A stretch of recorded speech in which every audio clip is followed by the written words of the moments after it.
भारतीय किसान यूनियन चढ़ौनी से मैं प्रदेश प्रभारी हूं और जिला अध्यक्ष बुलंदशहर। क्या एजेंडा है आज के प्रेस में? आज की प्रेस का एजेंडा ये है कि हम लोग जगह जगह जा रहे हैं और उत्तर प्रदेश में जो किसान हैं उनको जगा रहे हैं, कह रहे हैं कि भाई आप लोग उठो। और पंजाब से और हरियाणा से लोग खड़े हो गए हैं अपनी मांग के लिए, जो एमएसपी की मांग है उसके साथ में और 11 मांग है। इनके लिए अब किसान को दोबारा से जग जाना चाहिए और अपनी मांगों को मनवाना है, दिल्ली के लिए तैयारी करनी है। उसके लिए हम लोग आज यहाँ आए हैं। तो मुझे लगता है कि 21 तारीख का समय दिया गया है जी।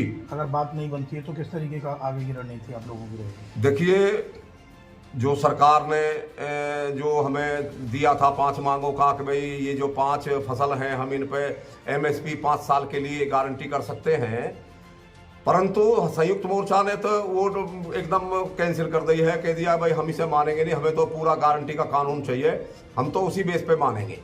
और हमारा भी यही बात है कि साहब जिस बात पे बात खत्म हुई, जिस बात पे आंदोलन स्थगित हुआ, क्योंकि समाप्त नहीं हुआ था, स्थगित हुआ था, तो वही मांग स्टैंड कर रही है। तो जब तक वो पूर्ति ना हो, जब आंदोलन उठ गया है तो फिर सब ठीक से किया जाए। छोटे गुटपट गए, क्या कहेंगे इसको? सब आ जाएंगे जी। ये जो है मांग सबकी एक है, चाहे छोटा हो चाहे बड़ा हो। लड़ाई में कोई छोटा और कोई बड़ा नहीं होता, सभी संगठन समान है। और ये तो छोटे भाई और बड़े भाई वाली बात है, सब हो जाएंगे एक जगह इकट्ठे और मिलकर सब लोग लड़ाई लड़ेंगे। उत्तर प्रदेश के कौन कौन से किसान संगठन आपके साथ आए हैं लड़ाई में अभी तक? जी, उत्तर प्रदेश के कौन कौन से किसान संगठन आपके साथ हैं इस समय? देखिए, हमारे पास में एक 250 संगठन इकट्ठे हैं, जो संयुक्त मोर्चा भूमि अधिकार है, भूमि अधिग्रहण है, उसमें हमारे मोर्चे हैं, उसमें 8 राज्यों के संगठन हमारे साथ हैं। और जो यहाँ लोकल में जो संगठन है छोटे छोटे, हमने उनको भी उसमें सब लोग साथ हैं। उसमें हम लोग छोटी छोटी लड़ाई, नोएडा वगैरह जो है, इनमें सब में बराबर लड़ते रहते हैं। आगरे तक हम लोग जाते हैं, लड़ते हैं, बिहार तक भी जाते हैं। तो ये सारे संगठन सब एक साथ हैं। हमने रात में बात की थी तो उसमें ये बात हो गई है कि ठीक है, लड़ाई हम लोग आगे तक इसे लड़ेंगे, सबको साथ मिलकर। सरकार क्यों नहीं चाहती जो एमएसपी? देखिए, सरकार की नीयत सही नहीं है। सरकार कहती है 70 लाख करोड़ रुपया का खर्च होगा। एक बात बताइए, 70 लाख करोड़ रुपए की खर्च कर लिए तो ये घर में थोड़ी रख के रखेंगे, उसको बेचेंगे भी तो। भाई फ्लोर मिल है और भी जगह है, दूसरी जगह भी जाएगा तो अर्निंग भी तो साथ के साथ होगी। ये तो बेमतलब का आरोप है सरकार का, ये निरर्थक है कि साहब हाँ हम पे बोझ बढ़ जाएगा। भाई जो खरीदा है तो उसे अपने पास जाएगा, बिकेगा भी, बाजार में भी जाएगा।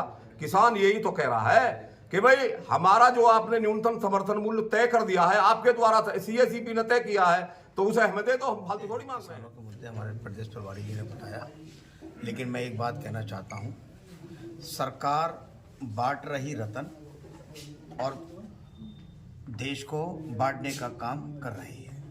रतन के नाम पर देश को बांटने का काम कर रही है। इस नीति को और नीयत को सरकार को संभालना होगा। कृषि प्रधान देश है। स्वामीनाथन आयोग को जो उनकी सिफारिशें थी उसको तो लागू किया नहीं, लेकिन भारत रत्न दे दिया। चौधरी साहब की विचारधारा को तो माना नहीं, लेकिन चौधरी साहब को भारत रत्न दे दिया। चौधरी साहब तो अपने आप में एक रत्न के हैं और किसानों का सबसे पहली आवाज़ उठाई थी, चौधरी साहब ने उठाई थी। उसी विचारधारा को लेकर के आज भी किसान और स्वामीनाथन की रिपोर्ट को लेकर आज भी किसान टिके हुए हैं, डटे हुए हैं और लगातार लड़ते रहेंगे। लेकिन किसान, हमारा जो भारतीय किसान यूनियन चरौड़ी का संगठन है, पूरा संगठन किसानों पर अत्याचार बर्दाश्त नहीं करेगा, चाहे वो किसी भी हालत में कहीं तक जाना पड़े, जाएंगे।